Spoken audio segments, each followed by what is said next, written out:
Hi, thank you for joining me. Tonight I want to talk about some really fun things that I'm doing with the band in my bar classes. And if you haven't seen on my previous posts, I was Balance Body Bar certified this past summer, and I was trained on how to train instructors to teach the Balance Body Bar basically repertoire. And once you do the training, you can work on getting the official certification through Balance Body Bar.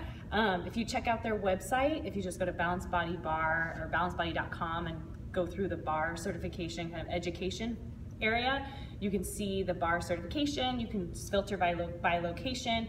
I am in Washington State, in Bellevue, Washington at Pro Sports Club. So if you want to click on that, check out the bar certification we're hosting here October 21st and 22nd. It is a weekend, Saturday and Sunday, for about 6 or 7 hours each day. So it's a really good certification. It's long, but there's a lot of really good stuff in it. So some things I want to talk about with the band today, just that I'm doing in my bar class that have been really successful. And I'm going to scoot pretty far back so you guys can see my feet, hopefully, for the most part, is we take the band and we fold it in half, and I ask my participants to take that half that they folded over and put it over the bar, and then take the two ends that are left over and put it through the kind of hole that they've created by looping over the bar. And they created two end pieces that they can use for resistance as they're at the bar. So we can start with a nice plie, and I like to sometimes add an outside wide row, and they can bring the opposite hand to the bar, especially if they're on a non-stationary bar where it's on the floor kind of floating and they need the extra arm to hold the bar still. They can do that. What I also like to add is a curtsy lunge. You take the outside leg back. You can have both ends, or sometimes I like to use just one end because this band can get pretty tight. They can go closer to the bar if they want more tension, further away if they want less. Go into that nice curtsy lunge, straight down and straight up.